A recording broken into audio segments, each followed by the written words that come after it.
Félix Tshisekedi a déclaré ceci dans sa campagne électorale. La moindre escarmouche lisait sur mes lèvres. Je vais réunir les deux chambres en congrès, comme me le recommande la Constitution, et je vais leur demander l'autorisation de déclarer la guerre au Rwanda. Et le président Paul Kagame avait aussi répliqué que ce soit la situation dans l'Est du Congo, que ce soit tout ce qui peut déborder sur notre territoire ou quoi que ce soit d'autre, nous sommes prêts à nous battre. Nous sommes là où nous en sommes, car nous avons combattu pour nos droits et pour nos vies. À quand la fin de la guerre à l'Est de la RDC? Félix Tshisekedi sera face à face avec Paul Kagame cette semaine en Angola. De quoi sortira cette réunion? Paul Kagame sera-t-il obligé de retirer ses soutiens aux rebelles? L'armée congolaise est-elle sur le point d'en finir avec la rébellion à l'est du Congo? Toutes ces questions méritent des réponses. Alors, nous allons vous donner quelques idées claires sur cette information. Restez jusqu'à la fin, car le sujet de l'est du Congo est très vaste. Alors, abonnez-vous pour nous donner de la force, c'est gratuit.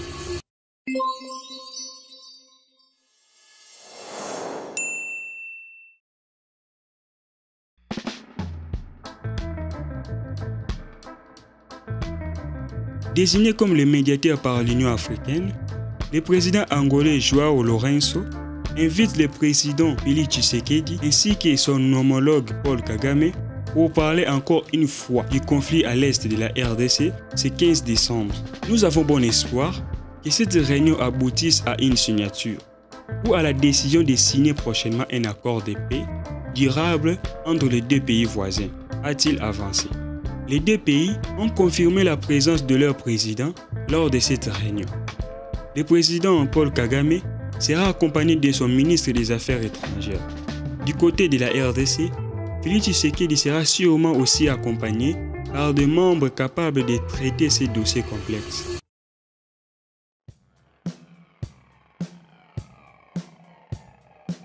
Pour comprendre le conflit à l'est de la RDC, il faut revoir l'histoire de ces deux pays. L'histoire de ces conflits débute après le génocide rwandais en 1994. Des milliers de réfugiés Tutsis ont pris la route vers l'est de la RDC pour fuir les massacres. Peu de temps après, des conflits interethniques éclatent. Depuis plus de 30 ans, l'est de la RDC est devenu un terrain de combats féroces ayant causé des millions de morts. Outre les problèmes ethniques, l'est de la RDC est extrêmement riche en minerais. Certains groupes rebelles sèment carrément la terreur pour profiter de ces richesses.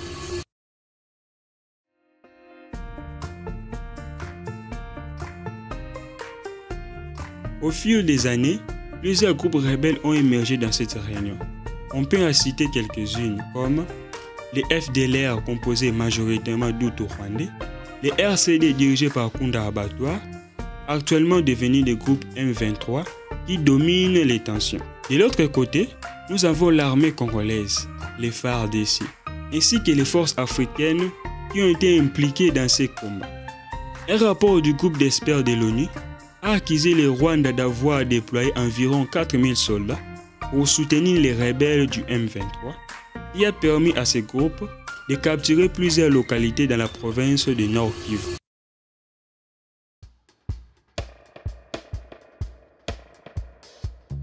Les présidents Tshisekedi et Kagame se sont déjà rencontrés à plusieurs reprises, notamment lors de la francophonie, pour discuter de la crise. Mais toutes ces discussions n'ont jamais abouti à une paix durable. Alors qu'est-ce qui change aujourd'hui? C'est l'implication des États-Unis. Le président américain sortant, Joe Biden, s'est récemment rendu en Angola pour négocier sur le projet du corridor de l'Obito. Lors de cette visite, Félix Tshisekedi a eu l'occasion d'échanger en privé sur la situation de l'Est de son pays. On peut en déduire que le président américain a encore relancé l'idée d'une énième négociation pour mettre fin à cette crise. Les États-Unis, traditionnellement proches du Rwanda, commencent à condamner les actions rwandaises dans l'Est du Congo. Cela pourrait marquer un tournant et aider le président Félix à se sortir de cette guerre.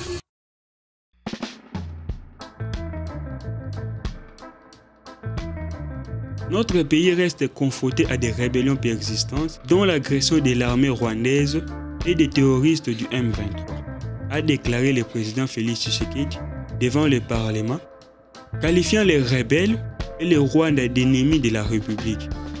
En réponse, Paul Kagame accuse Félix Tshisekedi de promouvoir une idéologie génocidaire contre les Tutsis congolais.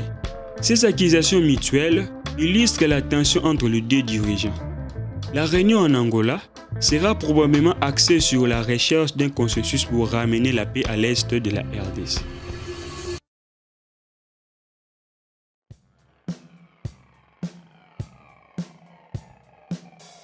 Félix Tshisekedi réclame des sanctions internationales contre Kagame.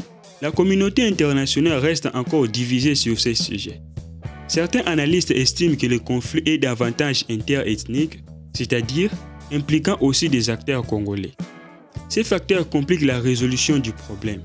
Le régime du Rwanda est soutenu par plusieurs pays tels que la France et aucune sanction n'a été prononcée sur ces conflits et également aucune enquête claire a été lancée pour déclarer les coupables.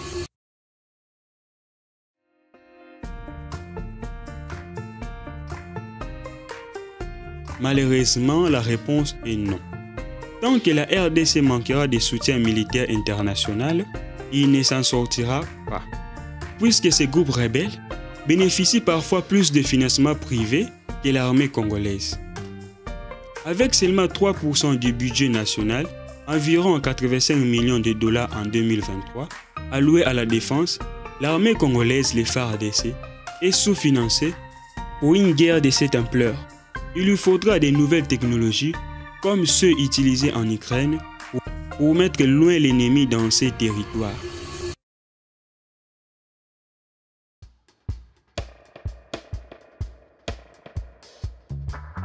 La crise à l'est de la RDC est un problème complexe enraciné dans l'histoire, les tensions ethniques et les intérêts économiques. La réunion prévue en Angola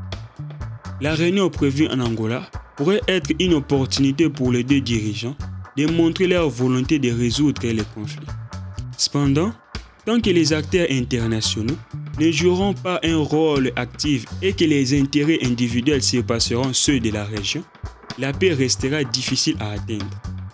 Seul un effort collectif et une pression internationale soutenue pourront faire cesser les violences et ramener la stabilité durable à l'est du Congo. Espérons que cette réunion aboutira à quelque chose de bon. Pour mieux résoudre ces problèmes et avoir une paix durable, la RDC doit voir tous les aspects concernant ces conflits, notamment l'histoire, les ressources minières, les tensions entre ethnies, les intérêts qu'a les pays voisins, afin de s'asseoir sur une même table et trouver un terrain d'entente pour mettre fin à cette guerre une fois pour toutes. Laissez vos commentaires et continuons les débats.